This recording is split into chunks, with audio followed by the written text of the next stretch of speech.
ಯಾರನ್ನು ನಿಂದಿಸಬಾರ್ದು. ಯಾಕೆಂದರೆ ಸಮುವೇಲನ ಪುಸ್ತಕದಲ್ಲಿ ವಾಕ್ಯ ಈ ರೀತಿಯಾಗಿ ಹೇಳ್ತದೆ, ದೇವರು ದೀನನನ್ನು ಧೂಳಿನಿಂದಲೂ ದರಿದ್ರನನ್ನು ತಿಪ್ಪೆಯಿಂದಲೂ ಎತ್ತುವ ಆತನಾಗಿದ್ದಾನೆ. ಒಂದು ವೇಳೆ ಪ್ರಿಯರೇ, ನಾವಿವತ್ತು ನಿಂದಿಸುವ ವ್ಯಕ್ತಿಗಳು ಅಥವಾ ನಾವಿವತ್ತು ಕೆಳಗೆ ಹಾಕಿ ಕೀಳಾಗಿ ನೋಡುವ ವ್ಯಕ್ತಿಗಳೇ ನಾಳೆ ದಿನಗಳಲ್ಲಿ ದೇವರಿಂದ ಮಾನಿಸಲ್ಪಟ್ಟು ಉನ್ನತ ಸ್ಥಾನಕ್ಕೆ ಏರುವವರು. ಆದ್ದರಿಂದ ಯಾರ ನಾಳೆಗಳು ನಮ್ಮ ಕೈಯಲ್ಲಿಲ್ಲ. ನಾವು ಯಾರನ್ನು ನಿಂದಿಸಲಿಕ್ಕಾಗಿ ದೇವರು ನಮಗೆ ಅನುಮತಿ ಕೊಡುವುದಿಲ್ಲ. ಎಲ್ಲರನ್ನು ಮಾನಿಸಬೇಕು, ನಮ್ಮನ್ನು ತಗ್ಗಿಸ್ಕೊಳ್ಬೇಕು. ಅದು ದೇವರಿಗೆ ಬೇಕಾಗಿರುವ ಕಾರ್ಯ. ಇದರಿಂದ ಯಾರನ್ನೂ ಕೀಳಾಗಿ ಕಾಣಬೇಡ್ರಿ, ಯಾರನ್ನೂ ನಿಂದಿಸಕ್ಕೆ ಹೋಗಬೇಡ್ರಿ, ಯಾರನ್ನೂ ಅವಮಾನಪಡಿಸ್ಬೇಡ್ರಿ. ಗೊತ್ತಿಲ್ಲ ಅವರ ನಾಳೆಗಳೇನು ಎಂಬುದಾಗಿ ನಮಗೆ ಗೊತ್ತಿಲ್ಲ. ಎಲ್ಲವನ್ನು ನಿಶ್ಚಯಿಸುವ ಆತನು ದೇವರಾಗಿದ್ದಾನೆ.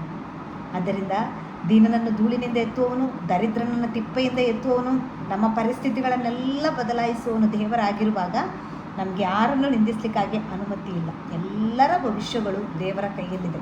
ಆದ್ದರಿಂದ ಇರುವಂಥ ಕಾಲದಲ್ಲಿ ಎಲ್ಲರನ್ನು ಗೌರವಿಸೋಣ, ಎಲ್ಲರಿಗೂ ಕೊಡಬೇಕಾದ ಬೆಲೆ ಕೊಡುವ, ಸನ್ಮಾನಿಸಬೇಕಾದವ್ರನ್ನು ಸನ್ಮಾನಿಸುವ.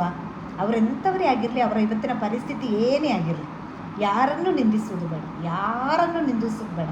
ನಾವು ನಿಂದಿಸುವವರು ಕೆಲವೊಮ್ಮೆ ದೇವರ ಕಣ್ಣಲ್ಲಿ ತುಂಬ ಪ್ರೇಷಿಯಸ್, ಅಮೂಲ್ಯರಾಗಿರ್ಬೋದು.